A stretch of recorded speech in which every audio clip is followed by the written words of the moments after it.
বন্ধুরা, সিজন শুরু হওয়ার সাথে সাথেই আমরা সকলেই লক্ষ্য করতে পারছি আমাদের জবা গাছগুলি কিন্তু কুঁড়ি এবং ফুলে ভর্তি হতে শুরু করে দিয়েছে। কিন্তু এই শুধুমাত্র কুঁড়ি ও ফুল আসা নয়, এর সাথে সাথে আমরা আরো কিছু জিনিসকে আমাদের জবা গাছের মধ্যে কিন্তু এই সময় লক্ষ্য করতে পারছি, যা আমাদের সকলকেই এই সময় চিন্তিত করে তুলেছে। প্রথম যেটা আমরা জবা বাগানে এলে লক্ষ্য করতে পারছি সেটা হলো আমাদের গাছের ডেভেলপমেন্ট না হওয়া। বন্ধুরা, আমাদের গাছ যখন ডেভেলপমেন্ট পিরিয়ডে থাকে তখনই কিন্তু আমাদের গাছের মধ্যে আমরা এই ধরনের নতুন নতুন ডালপালাকে লক্ষ্য করতে পারি এবং গাছের মধ্যে সেই ডালপালা থেকে কিন্তু কুঁড়ি আসতে শুরু করে।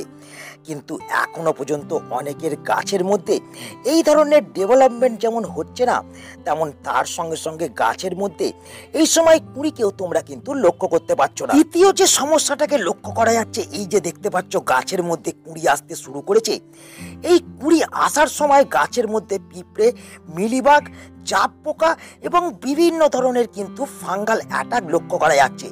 ফলে যে সমস্যাটা হচ্ছে, গাছের মধ্যে এই রকম কিন্তু কুঁড়ি গাছ থেকে কিন্তু হলুদ হয়ে ঝরে পড়তে আরম্ভ করছে।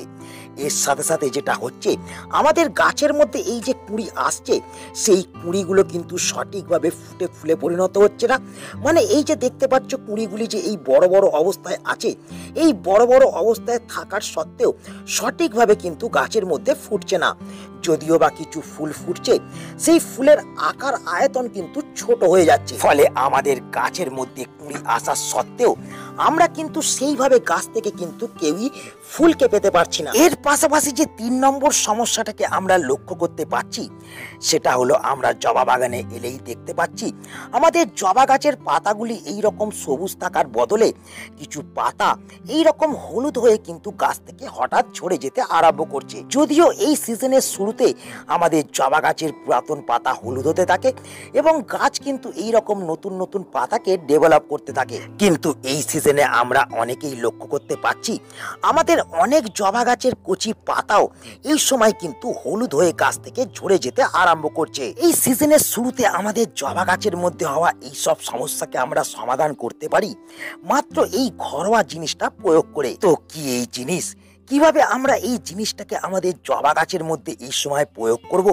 বা এই জিনিসটা প্রয়োগ করার পাশাপাশি আমাদের জবা গাছের মধ্যে কোন কোন কাজগুলিকে করতে হবে, সেটা জানতে এবং বুঝতে হতে গেলে কিন্তু ভিডিওটাকে শুরু থেকে শেষ পর্যন্ত দেখতে হবে এবং ভিডিও শুরুতেই কিন্তু একটা লাইক করে দিতে হবে। যারা নতুন বন্ধু, চ্যানেলে প্রথম, অবশ্যই কিন্তু চ্যানেলটাকে সাবস্ক্রাইব করে পাশে দেওয়া বেল আইকনটা কিন্তু অলে প্রেস করে নেবে। বন্ধুরা, সিজন শুরু হওয়ার সাথে সাথেই আমরা প্রত্যেকে দেখতে চাই আমাদের জবা গাছের বৃদ্ধি, কারণ এই সময় আমরা যদি আমাদের জবা গাছের বৃদ্ধিটা সঠিকভাবে করতে পারি, তাহলে আগামী দিনে আমরা গাছ থেকে কিন্তু একটা দুটো নয়, প্রত্যেকটা ব্রাঞ্চ থেকেই কিন্তু আমরা এই রকম ফুলকে পেতে পারবো এবং গাছ ভর্তি আমরা কিন্তু আগামী দিনে কুঁড়িকেও আনতে পারবো। কিন্তু আমাদের গাছের এই বৃদ্ধি বিকাশের জন্য আমাদের কিন্তু এই সময় মোট 3টি কাজকে করতে হবে। প্রথম হলো আমাদের গাছগুলোকে এই সময় কিন্তু সঠিকভাবে রোদ লাগাতে হবে। এই সঠিকভাবে রোদ লাগানোর মানে আমাদের যে সমস্ত এলাকার তাপমাত্রা 30 থেকে 35 ডিগ্রির ভেতরে আছে, সেই সব এলাকার মধ্যে তোমরা যে জবা গাছগুলোকে করছো, সেই জবা গাছগুলোকে কিন্তু ফুল সানলাইটের মধ্যে রাখতে হবে। কিন্তু যে সমস্ত এলাকার তাপমাত্রা 35 ডিগ্রির উপরে যেতে শুরু করেছে, মানে 36, 37 কিংবা 38 ডিগ্রি হয়ে গেছে, সেই সব এলাকার মধ্যে যেসব তোমরা জবা গাছ করছো, সেই সব জবা গাছকে কিন্তু ফুল সানলাইটে রাখা চলবে না। মানে এমন একটা স্থানের মধ্যে সেই সমস্ত এলাকার জবা গাছগুলোকে তোমাদের রাখতে হবে যেখানে সকাল থেকে দুপুর 12টা অবধি রোদ পাবে এবং 12টার পর সেই জবা গাছগুলোর মধ্যে ছাওয়া পড়ে যাবে। তো এইভাবে যদি আমরা রোদকে এই সময় মেনটেন করতে পারি, তাহলে আমাদের প্রত্যেকটা জবা গাছ যেমন দ্রুত হারে বৃদ্ধি হবে, তেমন কিন্তু গাছের মধ্যে কুঁড়ি আসতে শুরু করবে। তো এই প্রথম কাজটা করার পাশাপাশি যে দ্বিতীয় কাজটা আমাদের করতে হবে, সেটা হলো আমাদের গাছের মাটির মধ্যে কিন্তু আর্দ্রতাকে বজায় রাখতে হবে। মানে আমরা এই সময় গাছের মাটিকে কিন্তু এই ধরনের একটু ময়েশ্চার রাখবো, কারণ বন্ধুরা, এই প্রচন্ড গরমে আমাদের গাছের মাটির মধ্যে যদি আর্দ্রতা বজায় না থাকে, সেক্ষেত্রে সেক্ষেত্রে কিন্তু আমাদের গাছের পাতা কখনোই এই রকম সবুজ চকচকে থাকবে না। গাছের পাতা হলুদ হয়ে গাছ থেকে ঝরে যেতে আরম্ভ করবে, ফলে গাছের বৃদ্ধি বিকাশও কিন্তু এই সময় ব্যাহত হবে। তাই আমরা যেটা করব, সকালে এবং বিকালে গাছের মাটিতে কিন্তু আমরা ভোরে জলকে প্রয়োগ করব এবং লক্ষ্য রাখবো গাছের মাটির মধ্যে যাতে সব সময় আর্দ্রতা বজায় থাকে। শুধুমাত্র বন্ধুরা এই আর্দ্রতাকে বজায় রাখলেই হবে না, তার সঙ্গে সঙ্গে আমাদের গাছের পাতাকে যদি এরকম সবুজ চকচকে রাখতে হয় এবং গাছের মধ্যে যদি এই রকম নতুন নতুন ব্রাঞ্চেসকে আনতে হয়, তাহলে আমাদের যেটা করতে হবে, আমাদের গাছের মধ্যে কিন্তু নাইট্রোজেন যুক্ত সারকে কিন্তু এই সময় প্রয়োগ করতে হবে। এক্ষেত্রে তোমরা নাইট্রোজেন হিসেবে তোমাদের গাছের মধ্যে যে কোনো কম্পোস্ট জাতীয় সারকে কিংবা সরিষার খোলকে পচিয়ে খুব পাতলা করে কিন্তু এক্ষেত্রে ব্যবহার করতে পারো।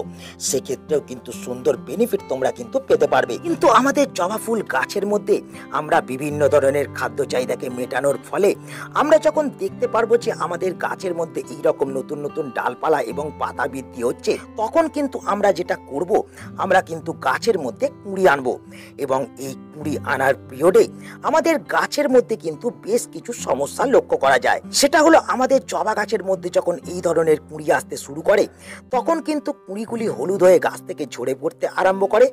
যদিও বা কিছু কুঁড়ি এইরকম বড় বড় আকার ধারণ করে বা ফুল ফোটার আগের মুহূর্তে হয়, তখন কিন্তু সেই ফুলগুলি সঠিকভাবে না ফুটে হলুদ হয়ে কিন্তু গাছ থেকে ঝরে পড়তে আরম্ভ করে। এবং তার সঙ্গে সঙ্গে যেটা লক্ষ্য করা যায়, সেটা হলো যদিও বা দু একটি গাছের মধ্যে ফুল ফোটে, সেই ফুলের আকার কিন্তু ছোট হয়ে যায়।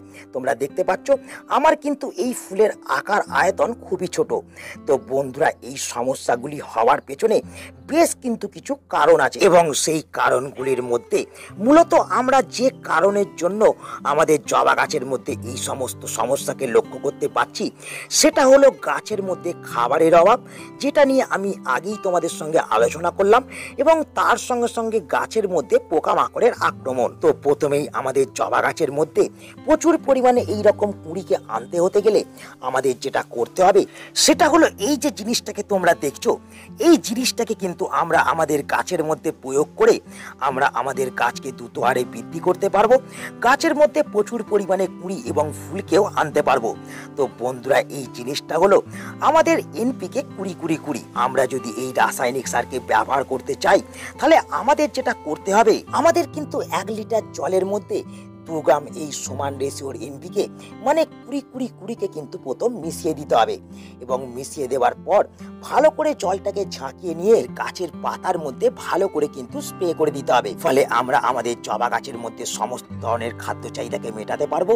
এবং জবা গাছের পাতার মধ্যে যদি আমরা বিকালবেলায় এই খাবারকে স্প্রে করি, তাহলে গাছগুলোকেও কিন্তু আমরা স্নান করিয়ে দেওয়ার ফলে গাছের মধ্যেও কিন্তু আর্দ্রতা একটু বজায় থাকবে। কিন্তু তোমরা যারা এই সময় এই রাসায়নিক সারকে প্রয়োগ করতে চাও না, তারা কিন্তু জৈব সারকে প্রয়োগ করেও এই কাজটা কিন্তু সঠিকভাবে করতে পারো। সেক্ষেত্রে তোমরা জবা গাছের বৃদ্ধি বিকাশ করার পাশাপাশি গাছের মধ্যে কুঁড়ি আনার জন্য এবং কুঁড়ি ঝরে পড়াকে বন্ধ করার জন্য এবং গাছ থেকে প্রচুর পরিমাণে ফুল পাওয়ার জন্য যে খাবারটাকে ব্যবহার করতে পারো, সেই খাবারগুলো হচ্ছে বন্ধুরা এই খাবারগুলো। তোমরা দেখতে পাচ্ছ আমি কিন্তু ঘরোয়া পদ্ধতিতে দুটো তরল খাবারকে কিন্তু তৈরি করেছি।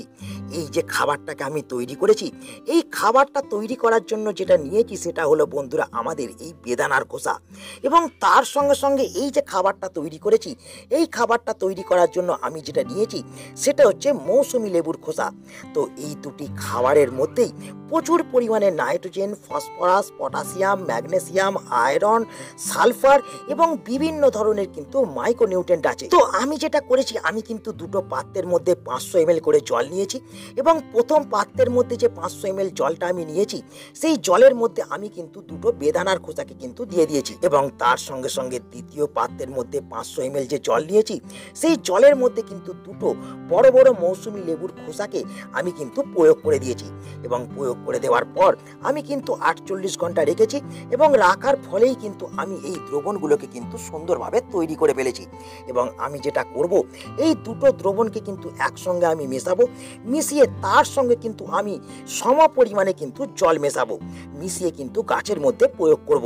আমরা কিন্তু শুরুতেই এইরকম একটা 250 ml এর পাত্র পাত্র নেব এবং 250 ml এই দ্রবণটাকে তুলে নিয়ে আমরা প্রত্যেকটা গাছের মাটির মধ্যে আমরা কিন্তু প্রত্যেক 10 দিন অন্তর অন্তর কিন্তু ব্যবহার করতে থাকবো। তো বন্ধুরা, এই খাবার প্রয়োগ করা ছাড়া আমাদের যে 2 নম্বর কাজটাকে এরপর করতে হবে সেটা হলো আমাদের জবা গাছের মধ্যে যখন এই ধরনের কুড়ি আসতে শুরু করবে বা গাছের মধ্যে যখন এই ধরনের ফুল ফুটতে আরম্ভ করবে, তখন কিন্তু আমাদের গাছগুলোকে পোকামাকড়ের হাত থেকে কিন্তু বাঁচাতে হবে। তো তার জন্য আমরা যেটা করব, আমরা কিন্তু দুটি ঘরোয়া পদ্ধতিকে অবলম্বন করব। প্রথমটা হলো আমরা আমাদের ছাদ বাগানের মধ্যে কিন্তু এই লক্ষণ চককে আমরা ব্যবহার করব। তো কিভাবে ব্যবহার করব? তো বন্ধুরা, আমরা কিন্তু 10 টাকা মূল্যে আমরা এই লক্ষণ চককে কিনে আনবো। কিনে এনে আমরা কিন্তু আমাদের এই যে টব দেখতে পাচ্ছ, টবের গা বরাবর আমরা কিন্তু এই ধরনের একটু দাগ কেটে দেবো। এর ফলে যেটা হবে, আমাদের গাছের মধ্যে কিন্তু পিঁপড়ের আক্রমণটা হবে না। এইভাবে যদি আমরা দাগ কেটে দিতে পারি, তাহলে কখনোই টবের মধ্যে কিন্তু আমাদের পিঁপড়ে উঠবে না এবং পিঁপড়ে না ওঠার ফলে আমাদের গাছের মধ্যে কিন্তু মিলিবাগেরও আক্রমণ হবে না।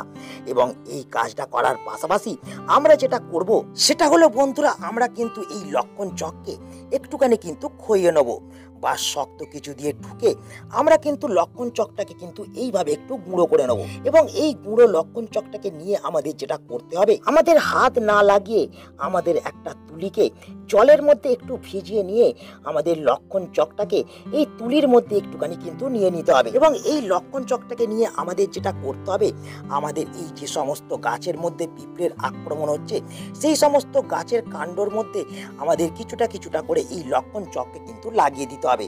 এবং এই লক্ষণ চককে লাগিয়ে দেওয়ার পর আমাদের কিন্তু 2-3 দিন পরে এই লক্ষণ চকটাকে কিন্তু জল দিয়ে ধুয়ে দিতে হবে। তো এই লক্ষণ চককে ইউজ করার পাশাপাশি আমরা যেটা করতে পারি সেটা হলো বন্ধুরা, আমরা কিন্তু এই ঘরোয়া জিনিসটাকে গাছের মধ্যে প্রয়োগ করে আমরা আমাদের গাছ থেকে পিঁপড়ে, মিলিবাগ, চাপ পোকা এবং বিভিন্ন ধরনের কিন্তু পোকামাকড়কে দূর করতে পারি। তো এই জিনিসটা কি? তো বন্ধুরা, এই জিনিসটার কিছুই নয়, এটা হলো আমাদের হিং, যা আমাদের রান্নার কাজে ব্যবহার করা হয়।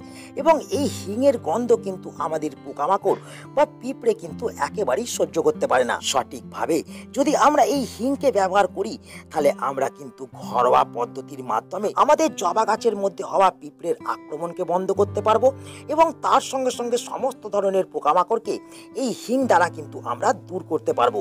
তো কিভাবে এই হিংকে আমাদের প্রয়োগ করতে হবে বন্ধুরা, শুরুতেই দেখো আমি কিন্তু এখানে প্রথমেই নিয়ে নিয়েছি 1 লিটার জল। এবং এই 1 লিটার জলের মধ্যে আমাদের প্রথম যে জিনিসটাকে মেশাতে হবে সেটা হলো বন্ধুরা এই চা পাতা।